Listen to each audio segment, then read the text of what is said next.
for San Antonio starts right now.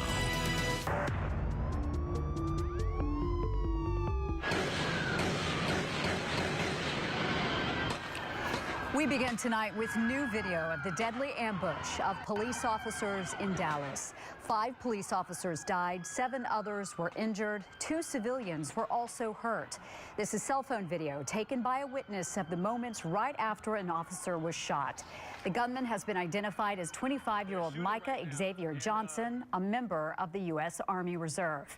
Dallas police used a robot to deliver a bomb to kill him. And during negotiations, Johnson told police he acted alone and said he wanted to kill white people, especially white officers. While authorities believe Johnson acted alone, we just learned they believe that he may have had help. It's revealed to us that this was a well-planned, well-thought-out, evil tragedy by these suspects. Dallas Police Chief David Brown vowing not to rest until all involved are brought to justice. Good afternoon, everyone. Johnson began firing at police just before 9 last night during a protest over the killing of black men by white officers in Minnesota and Louisiana. The ordeal ended 6 hours later when Johnson was killed in a garage just after 3 this morning. 3 of his victims have now been identified. 43-year-old Brent Thompson, a 27-year-old veteran of the Dallas Area Rapid Transit Authority, or DART. Patrick Zamaripa, a 6-year veteran of the department who also served 3 tours of duty in Iraq.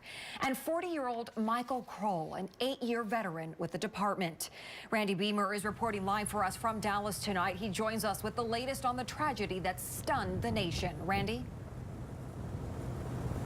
Well, here in Dallas, we are at City Hall where Governor Greg Abbott is expected to speak any minute now. I can tell you also behind me that the flags are at half-staff. We're a number of blocks away from where this actually happened. That is still cordoned off and is expected to be cordoned off at least through tomorrow as they still are investigating exactly what happened. I talked to a number of Dallas police officers as well as everybody on the street you talk to here in Dallas, and it reminds you of being at a funeral, just a community-wide day of mourning that could last for some time. The officers here look like they're shell-shocked. They're not sure what happened. Earlier today, there was a prayer vigil where the city came together, the police chief, the mayor, also leaders of faith, and they talked about healing, and they talked while they were holding hands and praying. And that's some of what I'm hearing from the officers here, that they want people, if they can, to pray for the people in Dallas. Now, we're hearing a lot of new information, a lot of reaction from state officials. As I mentioned, Governor Greg Abbott is expected to speak in just a few minutes. Also, Lieutenant Governor Dan Patrick, Attorney General Ken Paxton are here. They are reacting to this. We expect a little different tone from Greg Abbott than we heard from Dan Patrick. And if we have time, I want you to listen to what Lieutenant Governor Dan Patrick had to say on a national talk show today. All those protesters last night, they ran the other way, expecting the men and women in blue to turn around and protect them. What hypocrites. Patrick blamed the Black Lives Matter protesters for the violence against police. Too many in the general public who aren't criminals but have a big mouth are creating situations like we saw last night. We have to have their back, and I'm sick and tired of those who are protesting our police and putting their lives in danger. Organizers of that rally from last night, then, they did hold a news conference today condemning the violence and say the rally itself, up until the shooting, was peaceful. We left that rally in a non-violent fashion. The rally was non-violent. There was never a moment where I felt like there was even a hint of violence. That Reverend Dr. Hood says the intention of the rally itself was just to create a place where people could come together and feel safe and also grieve over the recent shootings of 2 black men by police officers in different parts of the country, of course, in Louisiana and in Minnesota.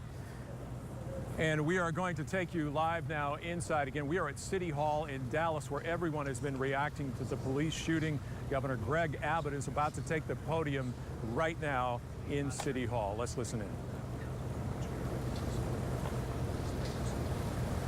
All right.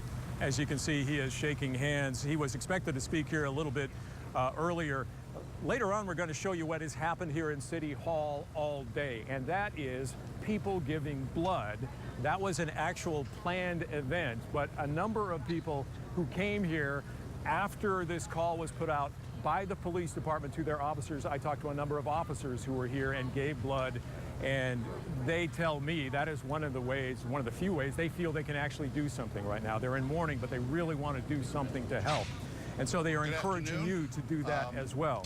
And if you go to our website, there's also more information about that. Let's listen in now to Governor Greg Abbott. To Dallas City Hall, thank you so much, Governor Abbott, for coming. Governor Abbott called me last night. He was out of the state at the time, told me he wanted to come and deliver his goods in person, and they have offered some much-needed help in this effort. At the same time, I offered him a flag of the state of, the city of Dallas, and he'll take that back, and Austin is going to fly that in honor of this. Before we do that, though, I wanted to deliver a little bit of news that I think is relevant and everybody wants to hear. As many of you know, the police released the confirmation that the deceased suspect was identified as Micah Johnson, black male, 25 years old. We have been working this case throughout the night and throughout the day, and we believe, given the facts that we have today, that Mr. Johnson, now deceased, was the lone shooter in this incident. And by piecing together what was happening at the time, after we talked to and interviewed all the officers, there was confusion with everybody running around, but this was a mobile shooter that had written manifestos on how to shoot and move, and he did that. He did his damage, but we did our damage to him as well. And we believe now that the city is safe, and the suspect is dead, and we can move on to healing. Part of that healing is to get the support of our great state. I've had mayors from all over the state call me, and Lieutenant Governor was here today, the Attorney General, and now the Governor of the state of Texas. Thank you, Governor Abbott, for being here. Absolutely. Well, Mayor, thank you. I want to thank you for the leadership that you always show, but also especially the leadership that you provided over the past 24 hours. You've been a voice of calm, of reason, of the type of leadership that Dallas and Texas needs at this time. Before coming out here, I had the opportunity to meet not only with the mayor, but also with Chief Brown, who is going back to work and is not out here with us right now. But also want to express my gratitude to Police Chief Brown for his unrelenting resolve in focusing on and resolving this issue as swiftly as possible. I also want to express the gratitude of the state of Texas for all the first responders who responded so quickly, so effectively to the urgencies of last night. And I want to express my gratitude to the White House that reached out to contact me because of the president's trip. We were unable to make an official connection, but he did want to express his sorrow and grief for the people and law enforcement in Dallas, but also any assistance that he could provide. Similarly, I want to thank my fellow governors. Mayor, like you, I've had governors from across the entire country contact me about ways in which they can help in expressing their sorrow for Dallas's loss. At the same time, I want to express my gratitude for the men and women who are behind me right now. What you're seeing right now is an aggregation of public servants who are coming together in support of the proposition that we stand united behind the people of the city, the people of the state, and the law enforcement officials here. I do want to recognize from the state side, right behind me is Attorney General Kim Paxton. We have Senators Royce West, Don Huffines, Bob Hall, and Kelly Hancock, Representatives Ken Sheets, Angie Button, Linda Coop, Helen Giddings, Cindy Burkett, Matt Rinaldi, and Rodney Anderson. And I apologize if I missed you. That's the list I have. But regardless of who is or who is not on the list, it's essential to understand the way that is Governor Greg Abbott at a news conference here earlier. You heard there from the mayor of this city, Mike Rawlings, been up all night. A lot of people here very tired. Now, earlier today, we also heard from the police chief talking about their record of de-escalating situations like last night, that they have worked with the community. That's one of the things they are proud of. Right before this sniper attack happened, in fact, some of the officers were walking with the protesters, talking with them, trying to establish rapport with them at a peaceful protest before this happened. Now, News 4 San Antonio's Michael Locklear now continues our team coverage from the memorial for fallen officers. A memorial growing here outside Dallas Police Headquarters. People stopping by and leaving. As you can see, flowers, balloons, and notes on top of 2 police cruisers. Earlier today, the mayor said the police here are best in class. Dallas police posted photos on social media during the downtown demonstration, including this one of a man flanked by 2 smiling officers. Mayor Mike Rawlings took a moment to brag this morning, saying Dallas is a model city of community policing. Officers trained in de-escalation before other cities caught on. This year, we have the fewest police officer-related shootings than any large city in America. At a noon prayer vigil, a long round of applause for Police Chief David Brown, a strong statement of the support behind him.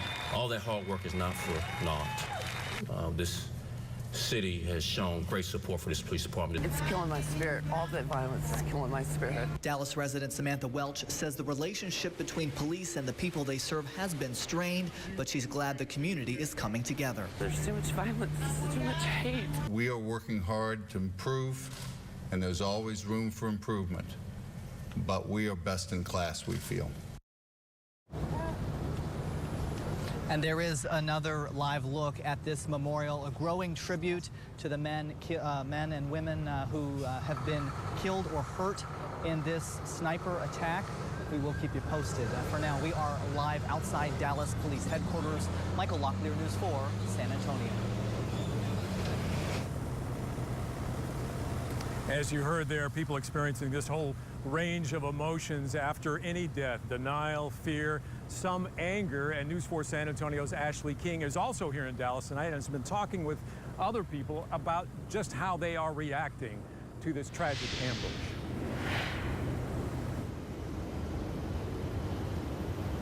Well, guys, we are about a couple blocks away from where that shooting happened last night, but I want you to take a look at what's happening right now. Police have about a 2-block stretch of this street blocked off right now, and a witness tells us that there was some sort of suspicious package outside of a building, and that she tells me she lives inside an apartment and they had to evacuate her out of that apartment. Now, we've seen bomb-sniffing dogs out here. Police had to push us back a little ways, but as you can imagine, emotions are running high here in Dallas for people who live here. And earlier today, we spoke with some members of the black community who say they were not out here last night, but they say the shooting of those police officers is not helping the protesters' cause. I don't think it's going to help the situation at all. I think it's making it worse on us as a whole, because right now everybody thinking about the police officer, which that's a very sad situation, but at the same time, we still have this ongoing in our community, so how 2 wrongs gonna make it right? Those officers, which I'm not saying is right, but they chose to apply for a dangerous job and, you know, put themselves in harm's way. Now, again, police are out here for some suspicious package. Now, we heard that later tonight there is a rally scheduled. We'll be at that rally, and we'll also update you guys on what's happening here tonight at 6 o'clock. Reporting live, Ashley King, News 4 San Antonio. All right, thanks, Ashley. Again, we are here at Dallas City Hall where a number of police officers are right now, and so is Governor Greg Abbott, a police chief, the mayor. We are monitoring that news conference. Also have more live from Dallas later in this newscast. Now back to you. All right, Randy, thank you. And News 4 will continue to bring you the very latest on the deadly police ambush in Dallas. We will also keep you posted on news4sa.com and our Facebook and Twitter pages as well. Tonight, San Antonio stands with Dallas. Our viewers and local leaders are taking to social media to share their thoughts.